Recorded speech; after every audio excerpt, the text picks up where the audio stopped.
Let's switch things up a bit and talk about the U.S. Army Special Forces, otherwise known as the Green Berets. Of course, this is done strictly for entertainment or educational purposes. There's a lot to cover here, so we probably omitted some of it. But if this perks your interest and you're interested in trying something like this, we encourage you to do your own research and post a video. Now, why are we talking about the Special Forces? I think too often the terms like Spec Ops or Special Forces or Special Operations are used interchangeably and usually incorrectly to describe our elite military units. So in this video, we hope to describe the U.S. Army Special Forces for everyone. Now, if I had to use one word to describe a Green Beret, I'd use teacher. Their job is to go behind enemy lines and teach both civilians and soldiers in third world nations how to resist their oppressors. Now, they're given a unique job to do, and they do it in a unique way. Unlike typical conventional forces, which will come in great numbers with typically a lot of support, Green Berets go out in 12-man teams behind enemy lines, unsupported, and teach the indigenous populations how to resist. Now, we'll talk more about unconventional warfare here in a moment, but to put it in perspective, we only have about 14,000 Green Berets. They make up about 25% of our Special Operations Forces. But to put that in perspective, since 2001, over 50% of our casualties have been Green Berets. Now, we said that their number one task is unconventional warfare, sometimes called guerrilla warfare. I think a good definition of this would be the attempt of military victory through indigenous peoples who are supported, trained, and organized by an external source. So if you think about the French resistance to the Nazis during World War II, where the Special Forces get their roots, that's the kind of job that they're tasked to do. Guerrilla warfare, subversion, and sabotage with the indigenous forces available. Now, because they're behind enemy lines, they're often also tasked with intelligence as well.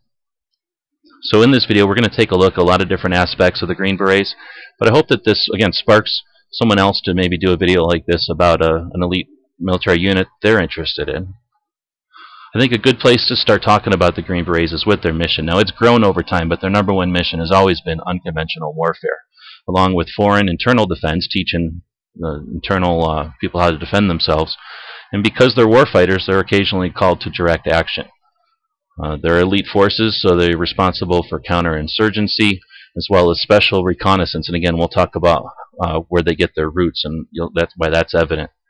More recently, they're also involved with counterterrorism as well as the proliferation of weapons of mass destruction.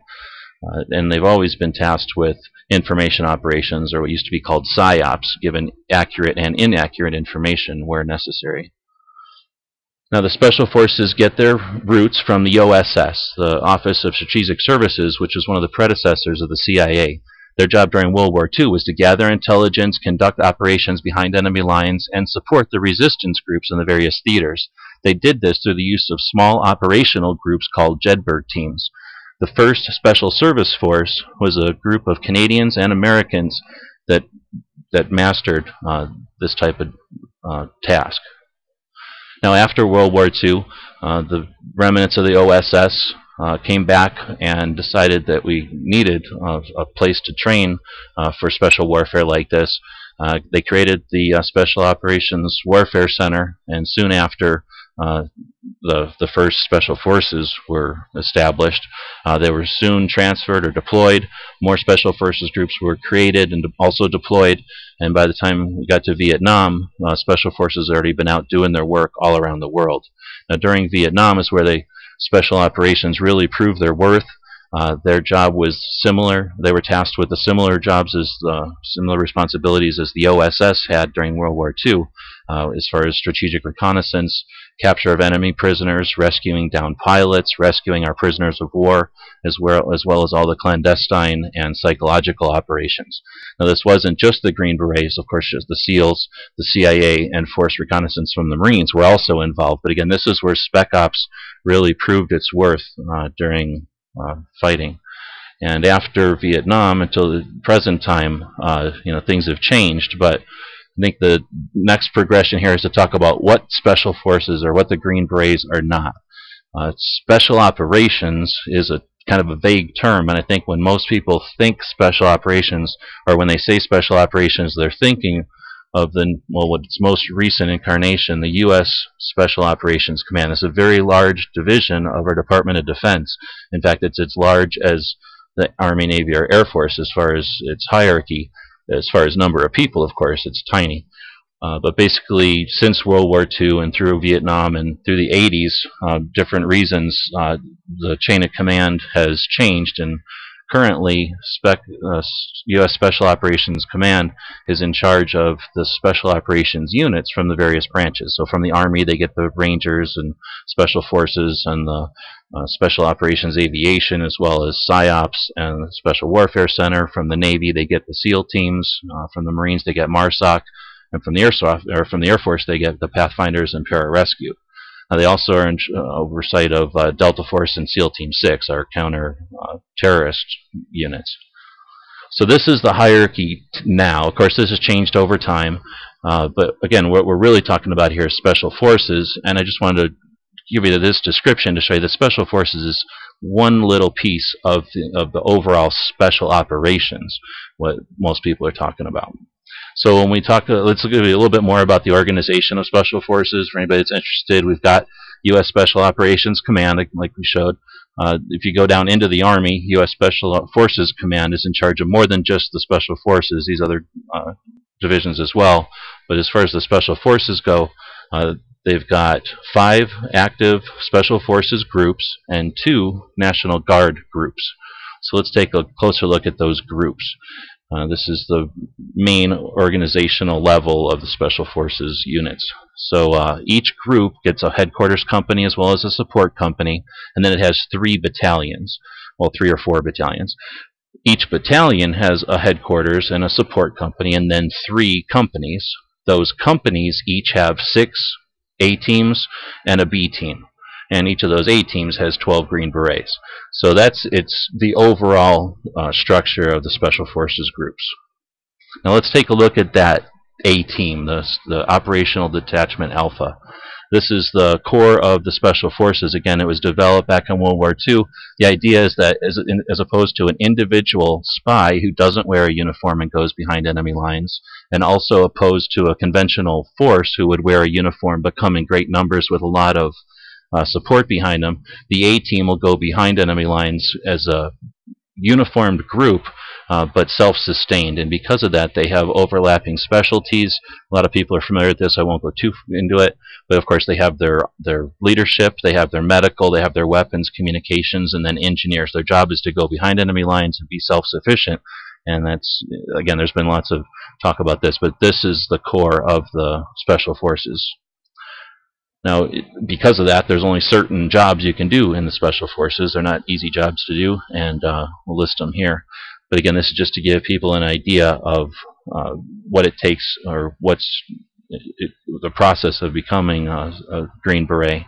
Now, the Green Beret is someone who's passed the qualification, or the Special Forces qualification course, technically. And that's a long school, between 50 and 95 weeks. The blocks of instruction will cover various skills and things that they're going to need. Again, typically the Special Forces are going to altogether speak more than 15 languages, be familiar with the culture in over 130 countries, and be ready to go out and do jobs in multiple areas of operation.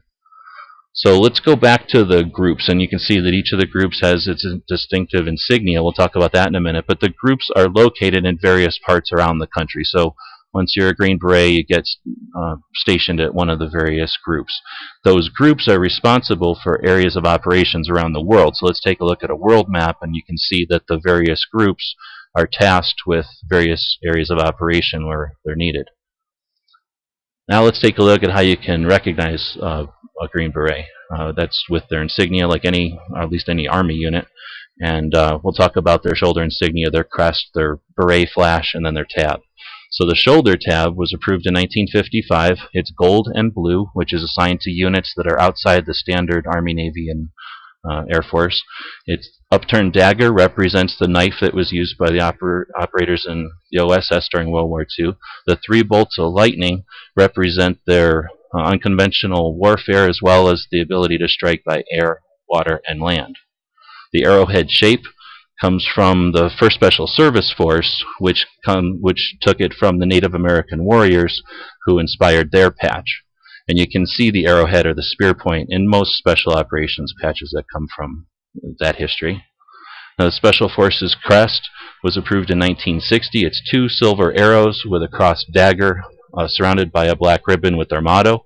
And the cross arrows come from back in 1890 when that was the official insignia for the U.S. Army Indian Scouts. That was adopted again by the 1st Special Service Force and then adopted into the Special Forces crest. The dagger, of course, comes again from the dagger that was issued to the OSS guys in World War II. The motto, De Oppresso Liber, again harks back to the mission to free the oppressed. The Special Forces tab is a school qualification tab as opposed to a unit tab like Airborne, which can also be a qualification tab. Well, it can be a qualification. The tab was created in 1983. Again, it's an individual tab as opposed to a unit tab. So once a person is out of a Special Forces unit, they can still wear their tab. Now, the tab takes precedence over any others, so it'll go over a Ranger tab, a Sapper tab, or the Presidential Top 100 fitness thing. So again, it's an individual tab, so it'll also go over a unit tab. It's only awarded to individuals completing the Q course. So that's, I should mention, that's also the way you can tell if someone's actually a Green Beret or one of their people in one of their support units. The Green Beret itself, I could probably do an entire video on, but this one's getting kind of lengthy, so I'll quickly say that it was first unofficially adopted in 1954. They picked the green color as a respect to the British Commandos of World War II. It wasn't until 1961 that President Kennedy designated the Green Beret as the exclusive headdress of the U.S. Army Special Forces. And again, there's lots to talk about with the Green Beret. It could get its own video, but that's, again, a way to recognize the actual Green Berets. The Special Forces have been represented in culture a couple of times. Of course, one of my favorite movies is The Green Berets with John Wayne. Probably the best one. First Blood's a neat movie. Probably not the best representation of a Green Beret. And then we get the A-Team. But there's probably lots of other ones out there, but these are the 3 that usually come to mind when people think Green Beret. And that's one of the reasons I wanted to post a video like this, because they often are not going to pat themselves on the back. I'm going to leave you with the Special Forces Creed that you can read on your own. And again, thanks to all the guys that have served. They won't talk about it. You hear people talk about their exploits, and very rarely do you hear a Green Beret, find out they're Green Berets. Green Berets do not typically talk about what they do, not only because it's clandestine, but also because, again, they're called quiet professionals for a reason. So all the respect that's due to them. We like to suggest you take a look at some of these links. That's where we got the information for this video. There are organizations out there that support the Green Berets, and we encourage you to support them, as well as the organizations that support our freedom. We post information like this on our websites. We thank you for your support, and as always, thanks for watching.